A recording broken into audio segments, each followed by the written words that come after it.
Hello, it's Friday, and that can only mean one thing. Once again, it's time for Bowtie Talks. I, of course, am your host, Luke Johnson, and I thought that since another one of my passions is transportation, I'd do an episode on the American automobile.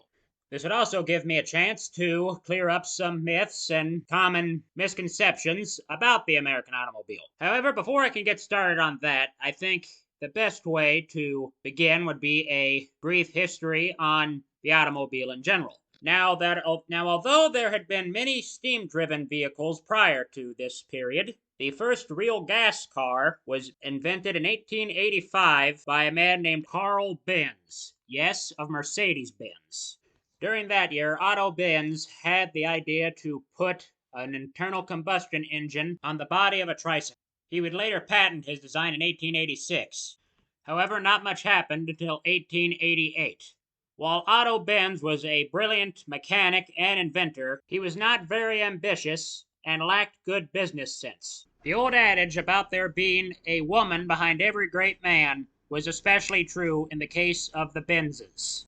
Carl Benz's wife Bertha put up most of her money into the automobile project because she saw great potential in her husband's project. She performed what was at the time a great publicity stunt. One morning in August 1888, Bertha, along with her two sons, decided to take a trip to Bertha's mother's house in Pforzheim, Germany, which was 56 miles away from their family home in Mannheim, Germany. What was different about this trip, however, was the three of them did not use a horse and carriage to do it. They relied on Carl Benz's automobile prototype. This was the first time a self-propelled road vehicle had went on a long trip. Prior to this, most of the other experiments had just went on short trial runs.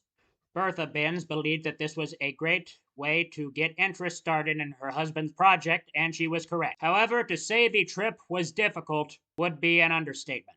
There were no clear roads or any landmarks, so they had to make it up as they went along. The vehicle was also unfit for the rough terrain, which were the roads of the time, and it regularly stopped, and the boys had to get out and push. But the problems didn't stop there. Midway, the car broke down. That did not discourage Bertha Benz. She used her hairpin to clear a blocked fuel line and used one of her garters to insulate the ignition wire. During the round trip, they also sought help from a local blacksmith to mend the drive chain and a local cobbler to fix the brakes. So the first brake pads were invented. And it also could be said that Bertha Benz invented the road trip, complete with automotive mishaps. This vacation tactic was later perfected by American suburban dads and, of course, parodied in the classic National Lampoon's Vacation. However, the Benz patent motor wagon, as it was called, was not something that every person could own. This was at a time when automobiles were strictly for the wealthy, and the Benz company was no exception. When the vehicles were first sold in 1885, they cost approximately $1,000 at money at that time, which today would be the equivalent of a little over $26,000. So this was not something that some man in the suburbs could buy and take his family on Sunday drives. This was also Germany and not America. It took a few more years for the idea of gasoline-powered cars to catch on in America. And for that to happen, we look not to Michigan, but Massachusetts. That's right, the Bay State holds the honor of producing the first American automobile and the first American automobile company. It was in Springfield, Massachusetts, that two bicycle mechanic brothers from Illinois conceived and built the first American automobile. While Charles and Frank Duryea were originally making bicycles, Charles and Frank Duryea developed a new idea during the early 1890s. After seeing a Benz motor wagon at a fair in Ohio, Charles Duryea decided that he and his brother should start manufacturing automobiles. Charles told his brother Frank the idea, and they immediately set to work. It was a group who split their talents. Charles engineered the plans, while Frank built and raced the cars. Their first vehicle was constructed using a buggy that they had purchased for $70, which would be roughly $2,000 in today's money, and a single-cylinder 4-horsepower engine. Vehicle had friction transmission, low-tension ignition, and a spray carburetor. The brothers first road tested their new vehicle on September 21st, 1893 on a farm in Chicopee, Massachusetts. Frank would test drive it again on November 10th of that same year, and this time it was in a populated location, their garage at 47 Taylor Street in Springfield, Massachusetts. And it was a car like that that Frank raced in the first American automobile race. The race was held in Chicago, Illinois on November 28, 1895. The vehicle made it successfully to Evanston, Illinois and back, and was one of only two cars that actually made it back to Chicago. The only other car that made it back was one of three Benz patent motor wagons, and yes, I am pronouncing that correctly, that were entered in the race. And so it is obvious that America has beaten Germany for many, many years. And for the Duryea automobiles quickly began to grow. In 1896, the brothers had produced 13 cars, all by hand. However, whether or not they deserve to be called the first American automakers is up for debate, as around the same time as the Duryea brothers, a man named Elwood Haynes was developing a similar idea in the Midwest. But once again, not in Michigan, this time in Indiana. Those Hoosiers are inventive people. And Haynes was no exception. Haynes claimed to have had the idea for a self-propelled motor vehicle as early as 1891. His idea was originally to use steam power, but he believed that a furnace would be too dangerous to use on an open road. His idea changed to make a gasoline-powered car after seeing an internal combustion engine at the He changed his idea to making a gasoline-powered car after seeing an internal combustion engine at the 1893 Chicago World's Fair. After that, he purchased an internal combustion engine from the Stentz Gas Engine Company of Grand Rapids, Michigan. He attached the engine to a carriage he had built in his kitchen. Yes, you heard that correctly, his kitchen. I don't know why on earth he built a carriage in his kitchen, but to each his own. I really think a garage would be a better place to do that, but you take what you get.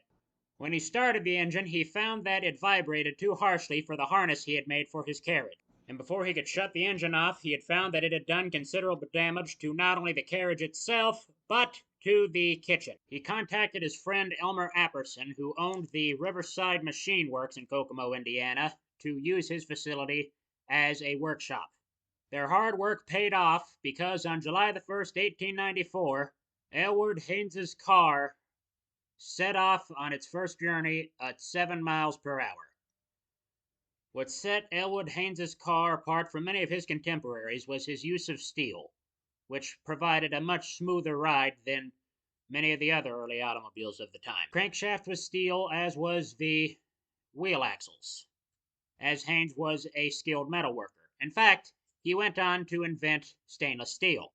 And because he used an engine made by the Stentz Motor Company, the Stentz Company would later go on to produce much publicity for Elwood Haynes. And this publicity later led to many automobile manufacturing companies setting up in the Midwest, beginning with the Haynes Apperson Company in 1894. The publicity paid off because by 1898, the company was making one new car every 2 to 3 weeks. They went from making 30 cars in 1898 to 120 cars in 1901. And on the subject of Midwestern car companies, we turn not to Michigan, but this time to Ohio. In 1896, a Scottish immigrant bicycle company owner named Alexander Winton decided he was tired of making bicycles and wanted a change. And that change was automobile making. And the Winton motor carriages he produced were known to be very, very well made. Winton was also able to make one of his automobiles go 33 miles an hour on a Cleveland, Ohio racetrack. That's right, Cleveland, Ohio. One thing I've learned, Cleveland is inevitable. But all jokes aside, Cleveland can be called the original Motor City because during the 20th century, there were over 30 car factories in that city. Winton was a trendsetter. He also began racing his cars while making cars. And in fact, Winton created the first race car ever available to the American public, the Winton Bullet. I'll talk about the Winton Bullet later. However, Winton did make one fatal mistake. In 1899, a man named James Ward Packard wrote to Alexander Winton expressing his expressing his complaints about Winton's cars. Winton simply replied, "Go build your own car." And that's exactly what James W. Packard did, along with his brother William and his business partner George Lewis Weiss in Warren, Ohio. Now I know what a lot of you gearheads are probably thinking. What about Ford? What about Ford? Okay, I've held you long enough. But before I can get into the automobile company, I think I should tell you a little bit about Henry Ford before the automobile. In 1891, Henry Ford built his first internal combustion engine from bits and pieces he had found while working as a mechanic in the Edison Lighting Company in Detroit, Michigan. It was Christmas night. He came home, put the engine on the kitchen table, had his wife Clara drip gasoline into the carburetor, and he spun the wheel and it sprung to life. However, it took 5 years for Henry Ford to finally develop a working automobile. In 1896, he built what looked to be a small horse buggy, but put a motor on the back that he'd made from the pieces of a steam engine. He called the vehicle the Quadricycle. 3 years later, with the help of some investors, he started the Detroit Automobile Company in 1899. It went bankrupt in 1901 after producing just one automobile. Henry Ford was distraught. He had moved his wife and son in with his father while he developed a new project, a race car. A race was being put on by the Detroit Driving Club, and the guest of honor was Alexander Winton, who was driving his Winton Bullet. Henry Ford began working on his race car, which he called Sweepstakes. It was a strange looking car, to say the least. It looked like a small grand piano combined with an oversized baby carriage, and it developed a mere 26 horsepower. The odds were not in Henry's favor, to say the least, as Winton's automobile developed 40 horsepower. But that day in October, Henry Ford showed him what for, because after a few laps, Winton's car began to sputter and smoke, and Henry began to catch up on him, and Henry completed the race. With the money won from the auto race, he started a second automobile company called the Henry Ford Company, from which he was eventually ousted. The Henry Ford Company later became the Cadillac Company. In 1903, however, things began to look better.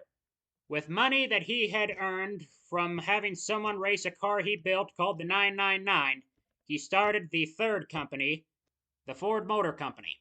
Their first car, the Model A, rolled off the line in 1903. Well, actually, it didn't roll off the line. The assembly line hadn't been introduced yet. The cars were still being handmade. This was followed in 1904 by the Ford Model B, which was a 4-passenger touring car. After the Model B came the Ford Model K and the Ford Model N. And then finally, in 1908, there was a big achievement, the Ford Model T. However, it would not be put on an assembly line until 1914. Prior to then, all the Ford cars were high-end, expensive models. Finally, in 1914, the everyman's car was finally produced. And just like that, America was put on wheels. Thank you for keeping with me through all this time. I hope you've enjoyed our little excursion through the halls of automotive history. I know I sure have. This has been Bowtie Talks. I'm Luke Johnson, and I'll be back next week for more historical flights of fancy. Thank you, goodbye, and God bless.